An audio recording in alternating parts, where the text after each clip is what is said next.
Okay, so first of all, we just want a quick moment to celebrate that the local food switchboard project has been funded. Woohoo! So thank you, USDA via Full Plates for recognizing the crucial project that it is. I'm pretty sure we're just getting awarded the full amount that we requested, which is about 1.4 million over 4 years. So that's amazing. Whew, amazing. Um, and funds have not arrived yet, so it's, just very, very slow start, which will really start with bringing our advisory committee together. And we don't know exactly who's going to be on the advisory committee yet, but that will be coming out in the next month or two. So in the meantime, we just wanted to do a quick review of the local food switchboard project and start gathering some ideas for our year-long research and design phase, which Alita will be a strong part of that, as well as two other consultants that we will be looking for. One whose focus is going to be very much on equitable process.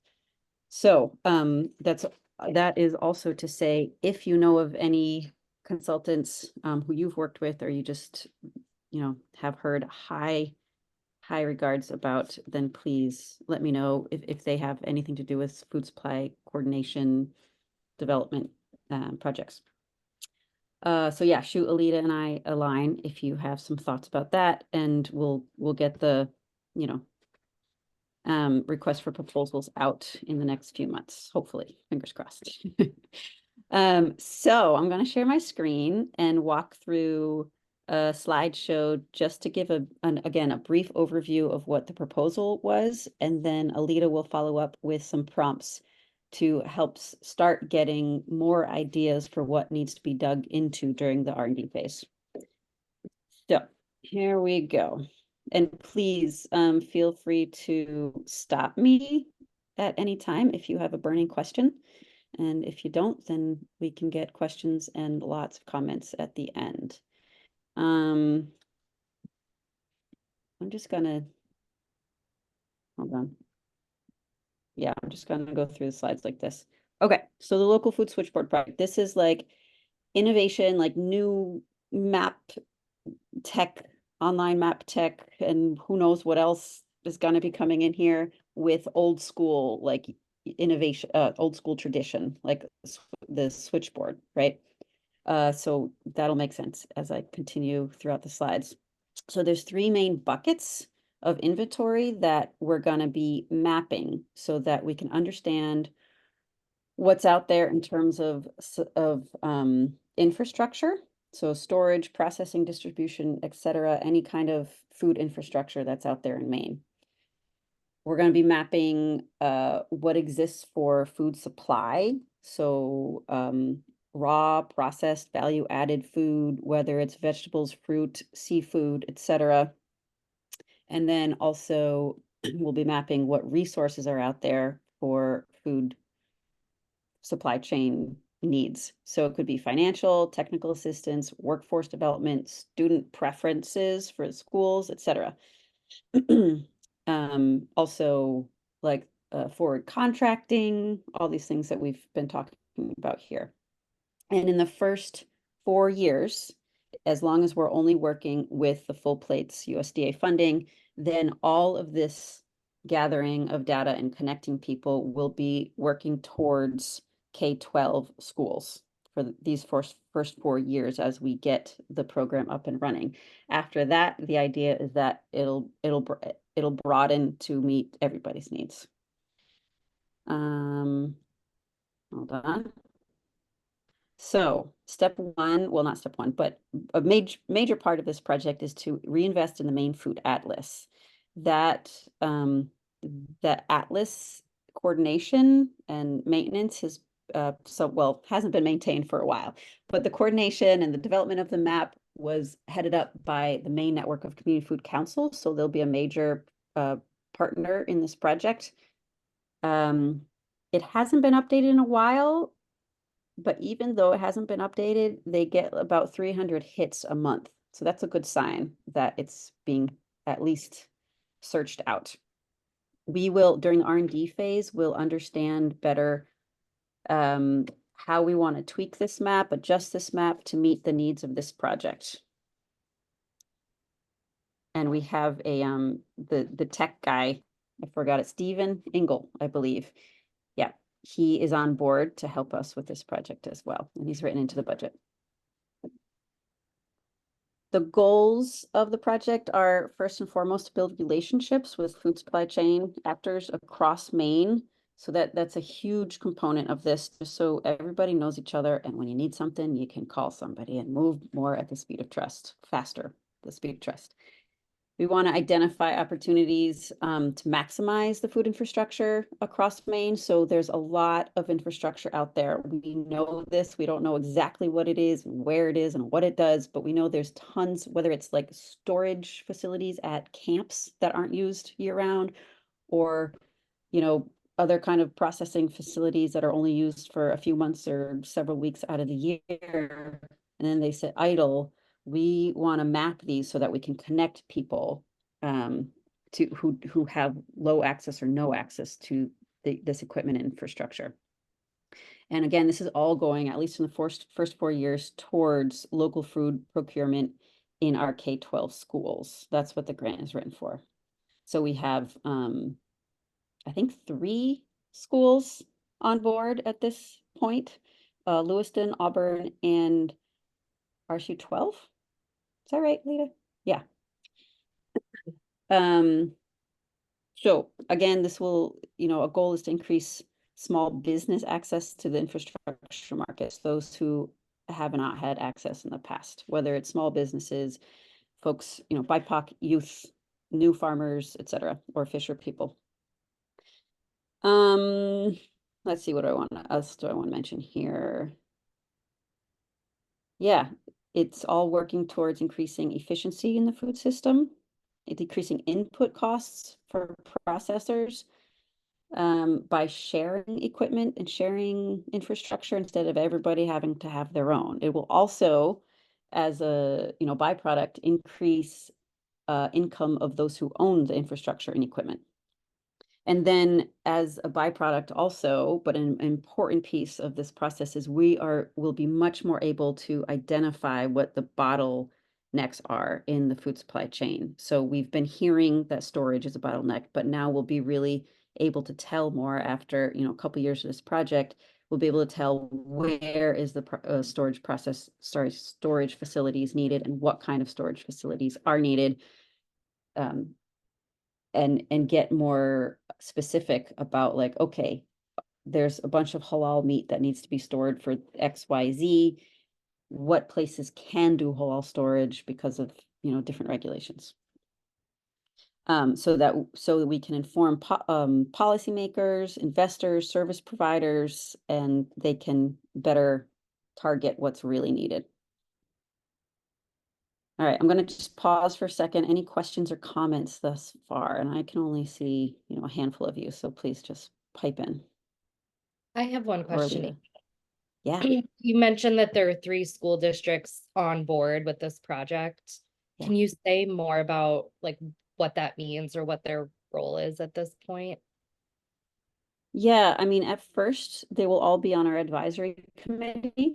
So being able to add all the like critical, major or minor information that will help drive the project development. So that's the first piece.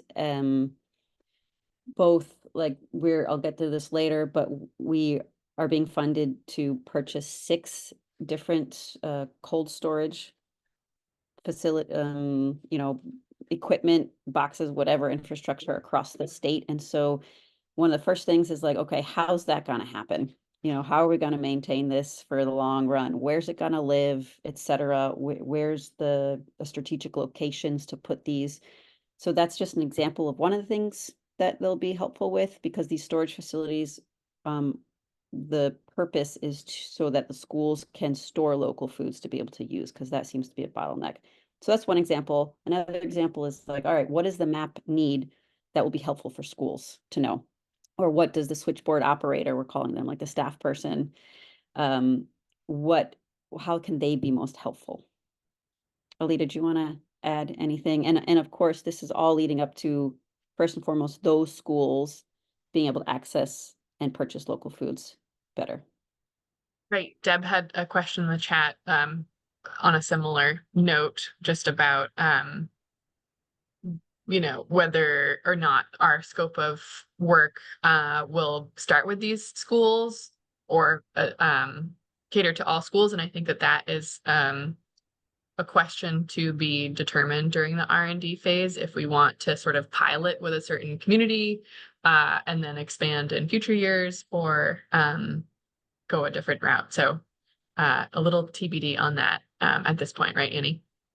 Yeah, I'd say I'd love for you all to ponder that as we go throughout this meeting, and beyond there'll be time. But one of the big questions is, what's the focus of the pilot year, right? Is it location, right? Based on location, the farm seafood providers, whatever processors in a certain location getting to a school, or do we want to focus on like 1 to 5 different products, or produce, seafood, whatever, and focus on getting those to more, those 3 schools and beyond, or something else that we haven't really discussed yet. So yeah, let's hold that question for sure. And Alita, I'll just trust that you're looking in the chat and pausing when there's something. Okay. Great. All right, so real quick, the development timeline. Year 1, like I said, will be our R&D phase. We'll be our hiring consultants and then jumping into R&D. As well as, and I'm glad Leah is on this call because Leah is going to be a part of this. We're going to convene both state and regional map makers to make sure that we're better aligning all of our mapping, like food mapping projects, understanding where the gaps are, how can we address those gaps. We're going to be convening our partners, including other grantees, let's say other applicants, whether you got funded or not. Will be convening you as well to understand how this research can support everyone for the most part.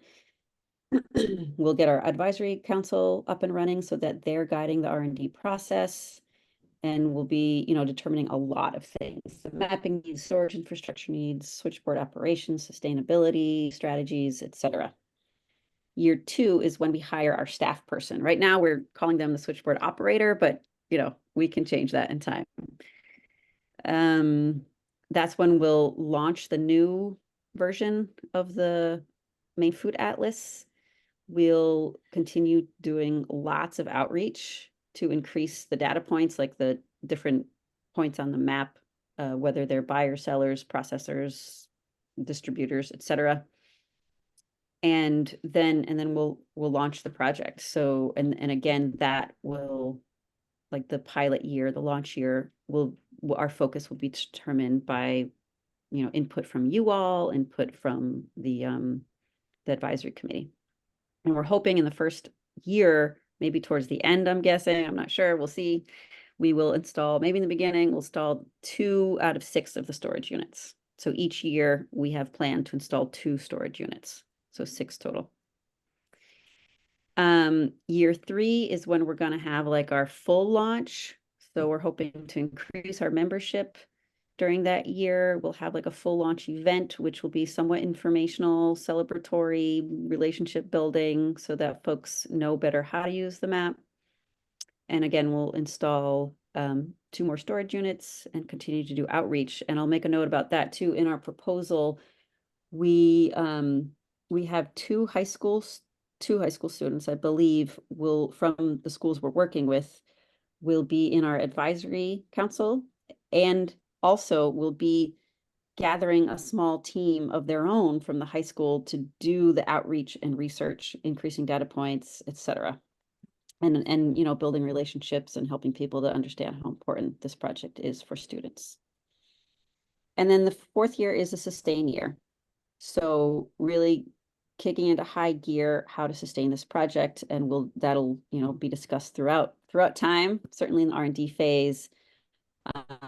Since the main food atlas gets so many hits, we're thinking it'll be awesome to have paid advertisement on the map, and that can help sustain the project. as well as, there's a whole bunch of other ideas out there. And certainly by year 4, we hope to publish an analysis about the supply chain gaps, et cetera. So where can investors, policymakers focus their energies? I'll pause for a second. Any other questions or comments before we continue?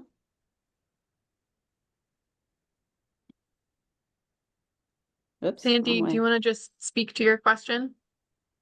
Yeah, just a clarification. And I apologize, I'm a little foggy. I have COVID, so I'm trying to Oh, get this straight. sorry. If you could clarify a little bit, you said 2 storage units maybe by the end of the first year. Are you saying like that's after research and development and surveys and stakeholders? And is it That's right. on particular criteria? Are you going through some sort of vetting of distance and students served? Just curious about details. Yeah, I mean, the details we don't know yet. But what we do know is we want to place them in strategic locations so that they can be accessed by the schools easily, and whether farm seafood processors can also access that place to store their produce, after they're bought from the school. That's the dream. Yep. It's a great dream. I love it. Great. Lots of details to work out though, big time. Yeah. Okay. We've got another question in the chat here, Annie, from Eric, Yeah. who wants to know what the consultant board looks like for the first part of the project. Yep. We don't know the who except for Alita yet. Alita will be as part of her master's thesis or something, right, Alita? She's going to be one of our consultants, which is perfect. And then we'll be hiring 2 other consultants at a pretty, like, I think it was like 20 or 30 hours a week, like pretty high. They'll be really focused on this project. One will be like general project development, R&D, facilitator, coordinator person. The other will be very focused on equitable processes, and we'll want to keep that person on at a lower rate, but throughout the next few years to make sure that we're really embedding those strategies into our work. Does that answer your question, Eric, enough? And again, we'll have an RFA out for people to apply within the next couple months or so.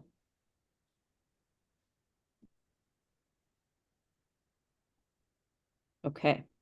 Again, just keep stopping me if you have questions or comments.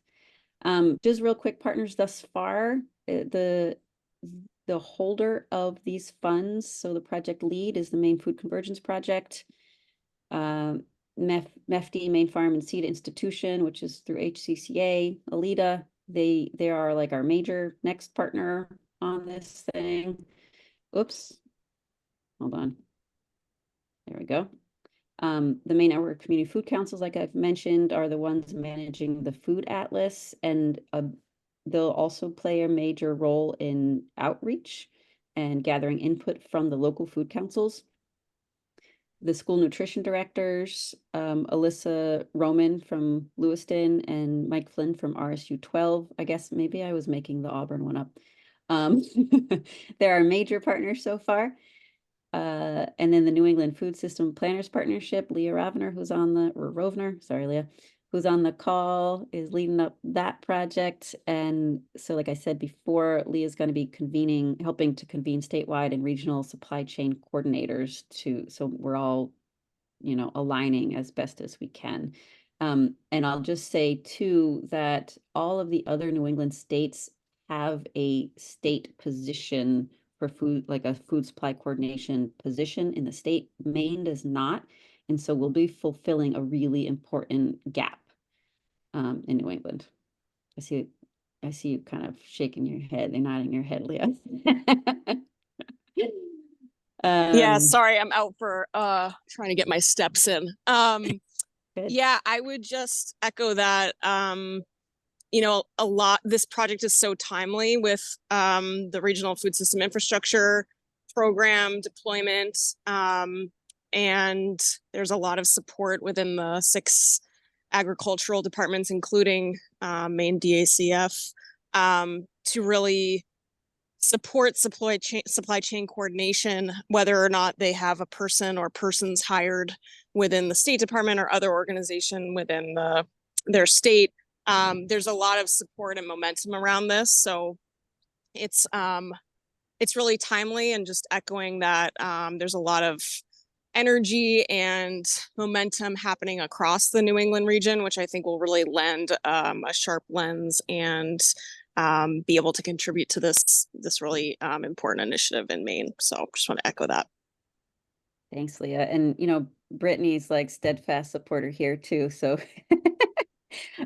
we have state folks who are present and supporting and, you know, helping to align state work with this work on the ground work, which is just so key. So appreciate that.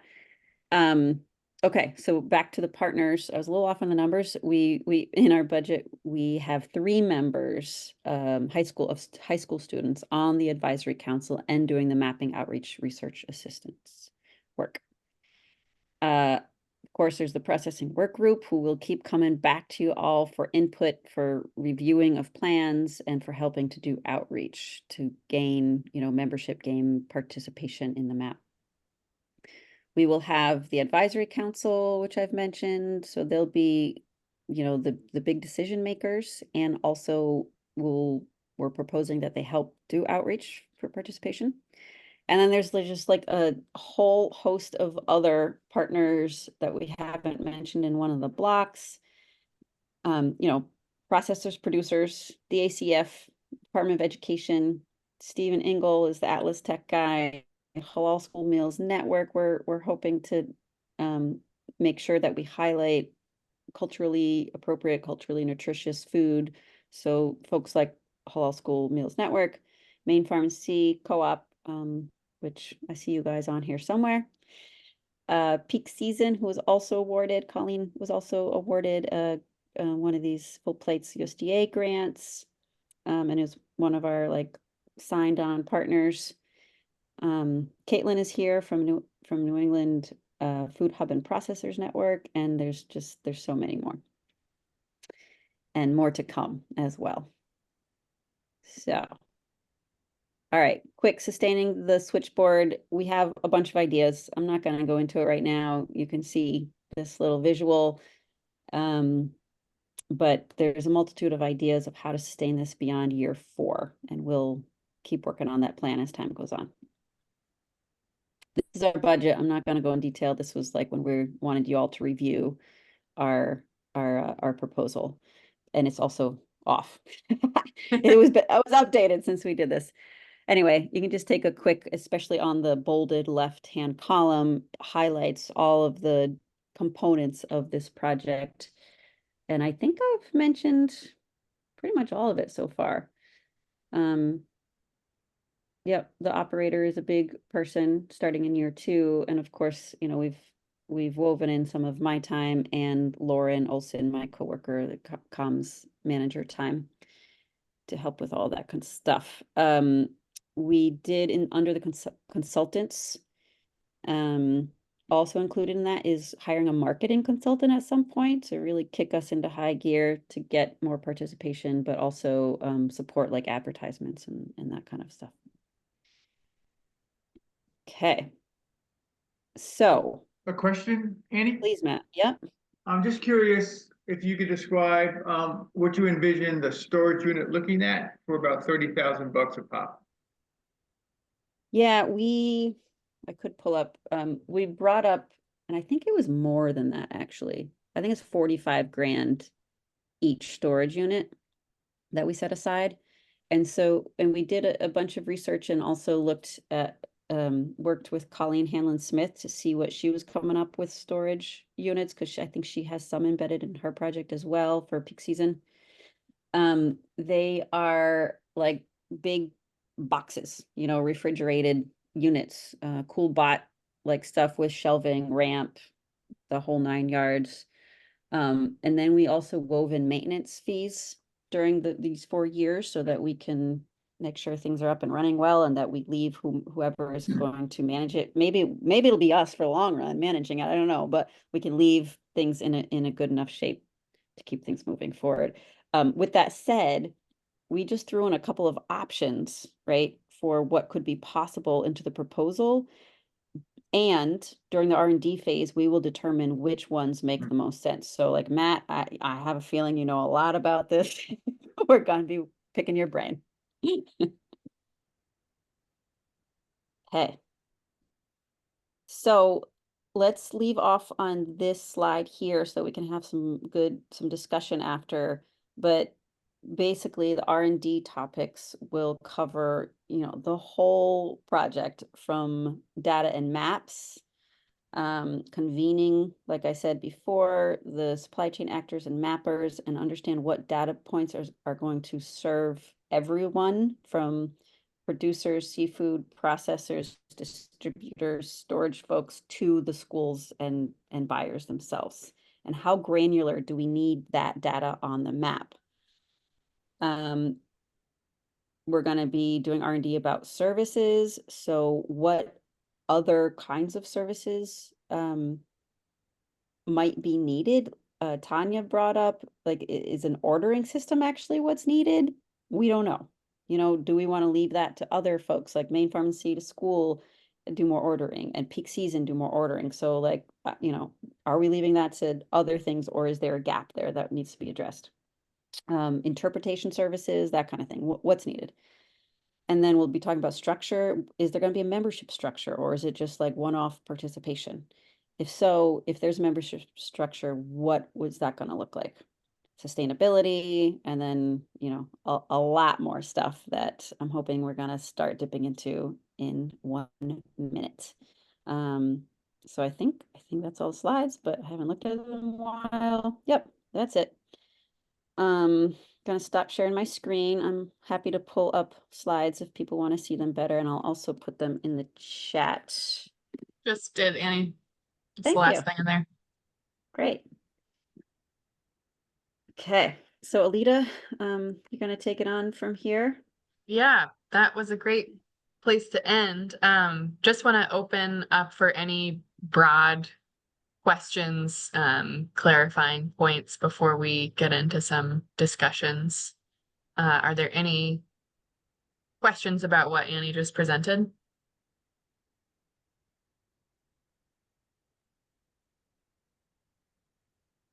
Okay. Well, we left off at a great note, that last slide about R&D topics. That's what we're hoping to sort of brainstorm with you this afternoon, is what topics do you want to see part of our R&D phase? And also, what do you see as the role of the processing work group going forward? As you all know, the whole idea of the switchboard really came out of discussions with this group. And in the agenda, we've linked a bit of a throwback to that processing map, that systems map that we worked on over the winter, that does, I'll just pop that in the chat here too. I gotcha. Okay, thanks. But it does really seem to encompass a lot of the activities that we'll be doing in the switchboard. So we can use that map and the slides to sort of generate some conversations about what you all see the role of the processing work group being during this project, as well as questions you'd like to see answered during our R&D phase.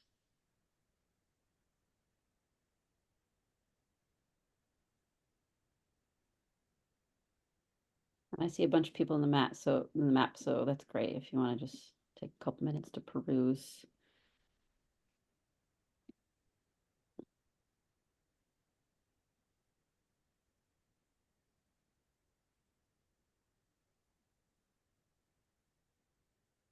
Yeah, and as you can see too, there's 2 red circles on this map, which it's pretty cool because over time, as we've been building this map with you all and discussing what's needed, those were the two right here, build shared storage facilities and map existing processing spaces that can serve, others. And this is what our projects, the two major pieces. So, it's very exciting.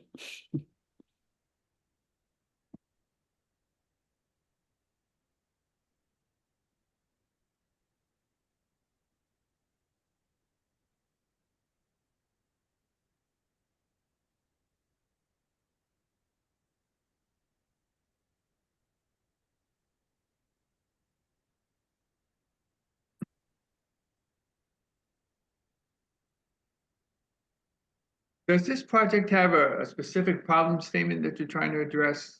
I know the map talks about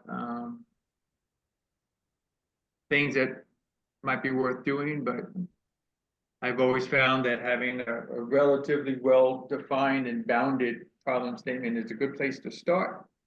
So that you know what to focus on and what is in scope, what is outside of scope. And maybe that was in your application. Yeah. Lita, you want to speak to that? You want me to?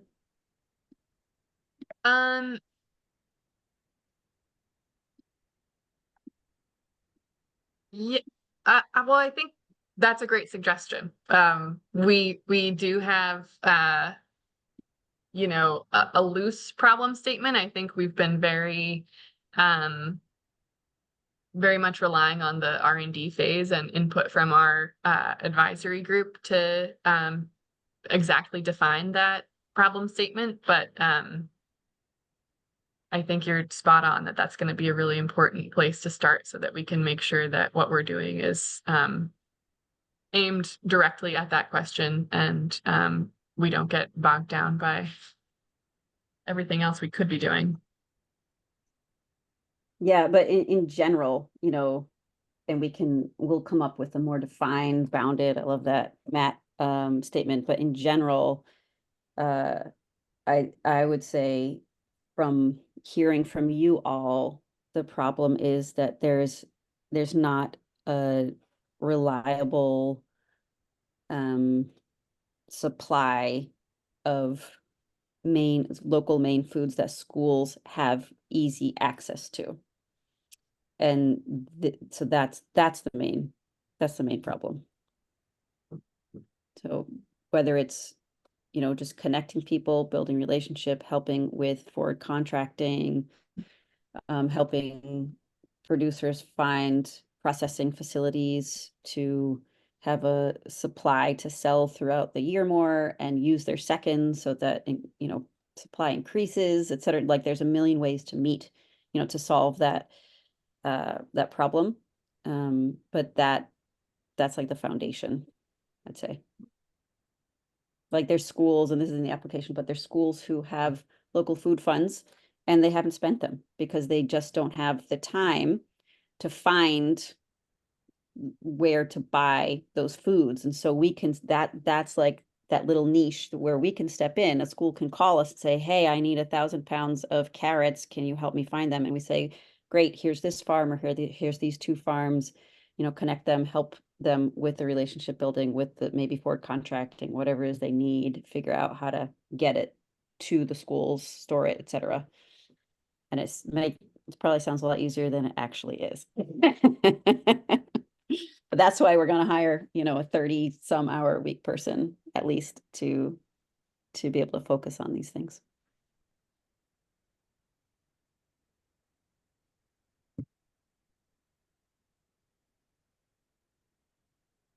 Yeah, and I think some really important part of the research is also what has been tried and why did it not work out. And I feel like Leah can be a huge connection to what's working and what's not. But we know that we've had like Northern Girl and Unity Food Hub and different models. And I think even some online platforms like Forager, and I think people here know a lot more about that. But yeah, figuring out how to build upon the lessons that have kind of been tried.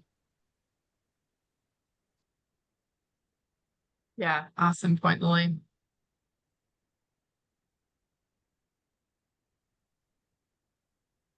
I'm thinking, from the processing work group side, the option is when farmers run into surplus, how can you get those into, who are the 6 people at a processing work group that have capacity to deal with 1,000 pounds of carrots, or, the call we had last week, 300 pounds of zucchini. So where is that ready to go? Who can deal with it? Who can put it aside for schools to use in the future? And then whether it goes into those 6 hubs that you're gonna essentially put around the state or not. So that would be one function for us. Exactly. Yes, that's a great example. Thank you, Ron. A lot of people, they don't, it's hard to grasp until we have these examples of how we can step in and be helpful, be useful. So it's a great example. That's what we're shooting for, Ron.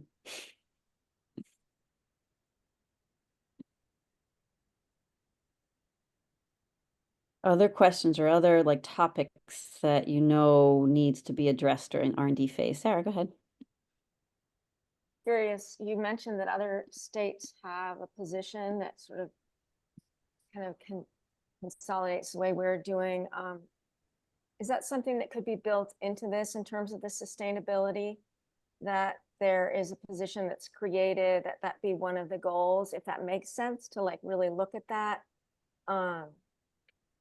Just curious. Yeah, so Leah just went off camera, but we wrote in about 10 grand to contract with the New England Food System Planners Partnership, which is Leah's directing, to do that work throughout, at least I think the first couple of years or so.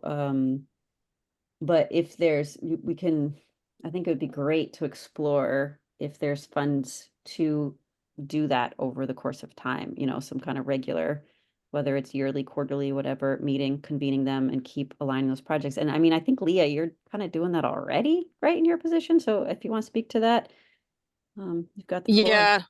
Yeah.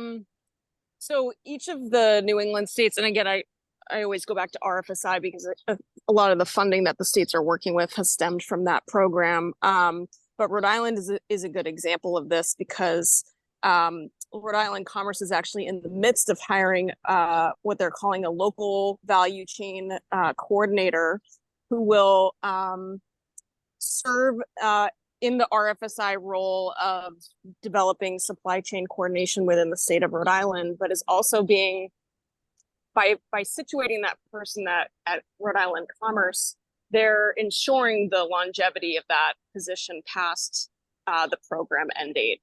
And so we're starting to have a lot of conversations with our state departments of ag representatives in our partnership, including Brittany on this call, about how the state departments might start to consider finding funding or utilizing existing funding to think about how to make these positions stay past the term of the programs that are sort of at their peak right now.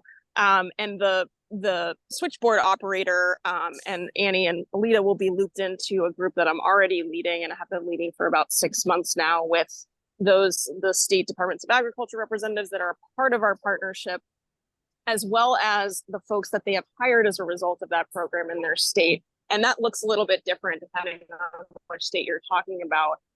For example, in Connecticut, they didn't actually hire anybody at the Department of Ag to, other than their grants sort of program manager, to do specific supply chain coordination, but they contracted out with 3 separate organizations to help facilitate that in Connecticut.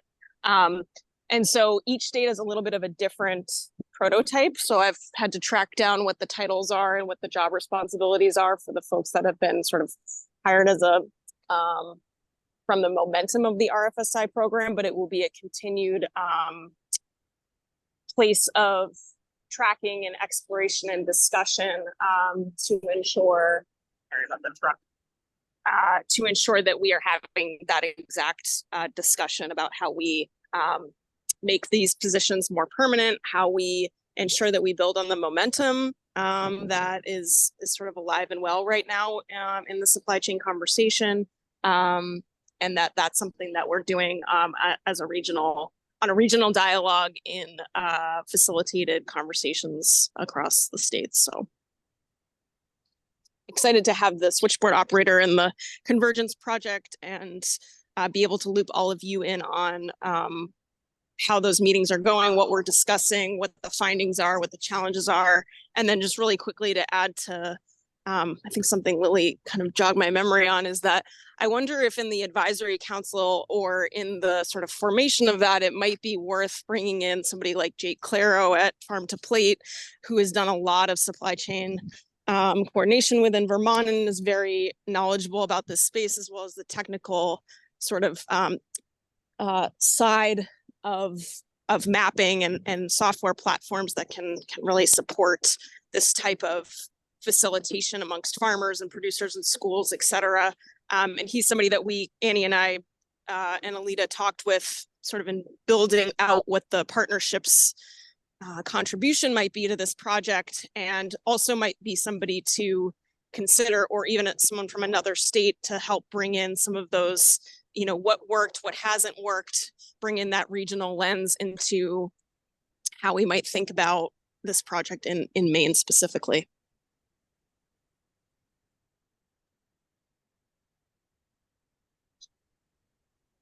That's great, Leah. Thank you so much for explaining more of the full context around this project.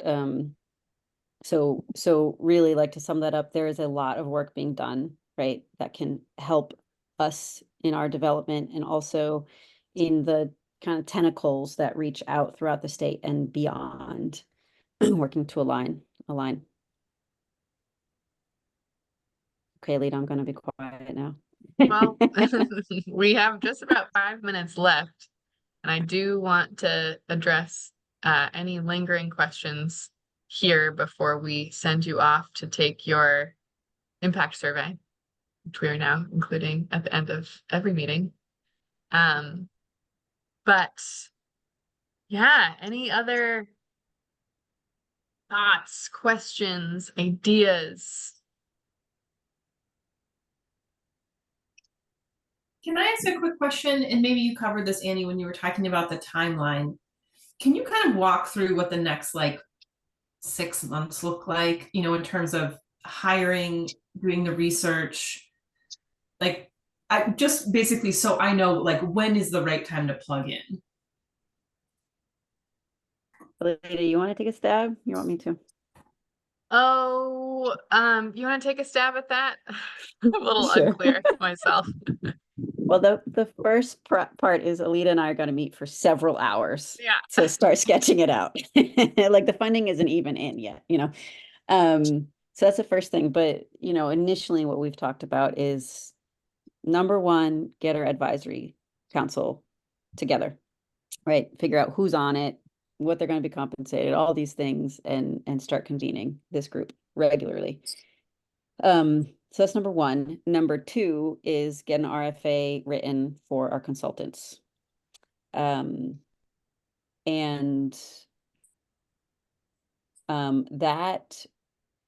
those two things together is start onboarding our consultants and get them identifying what research is needed in the first year. So that's probably going to take a good several months to just get that going, and we'll keep coming back to this group to let you know what's going on, and also come to you with certain research questions, design questions for your input. And in that time, we're hoping to get Leah involved in convening the map makers, the supply chain coordinators, and start involving them in the R&D work as well, and aligning our work. Yeah, and then get digging into, really dig into the research, starting in the next 6 months, and then 6 months after that.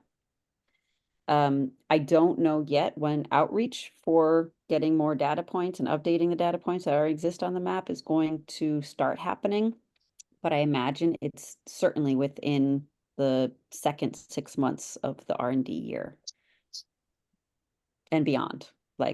That'll keep happening. Does that make sense, Brittany?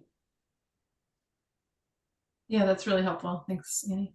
Yeah, of course. Yeah, and I mean, my guess is that September, maybe we shoot for September, October, we shoot for convening the advisory council and get them up and running. So this summer, Alita and I will be doing a lot of, knocking on doors, virtual doors, to get people on board. And we already have a handful of folks who have already committed to being on the advisory council, but we need to fill it out more.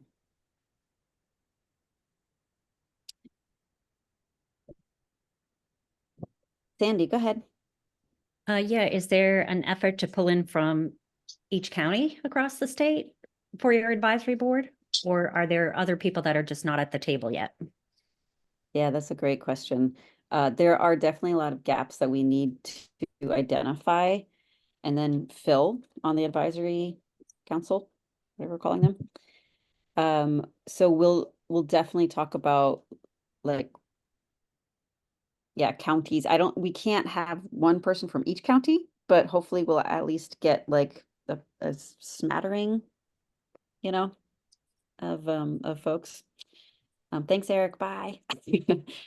But that's a great question, and definitely making a note of that. So sectors, regions. I was just gonna say, I think there's a couple Schools. efforts out there of getting representatives by county for different school meals work right now too. So maybe opportunities for partnering with people who are kind of already identifying those folks. Yeah. Yeah, it's great.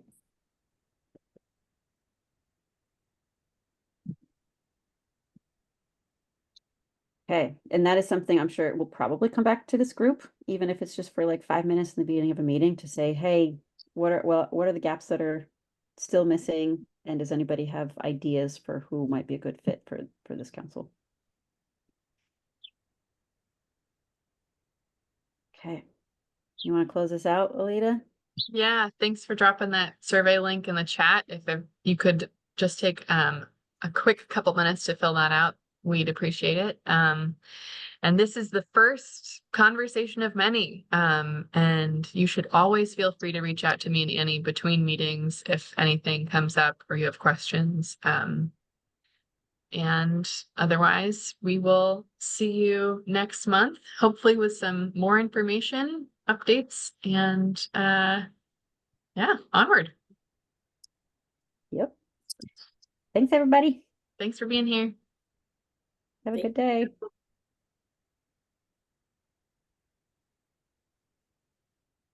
Bye, Jim.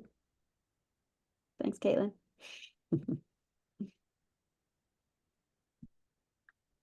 Okay, let me stop recording. Otherwise, we're gonna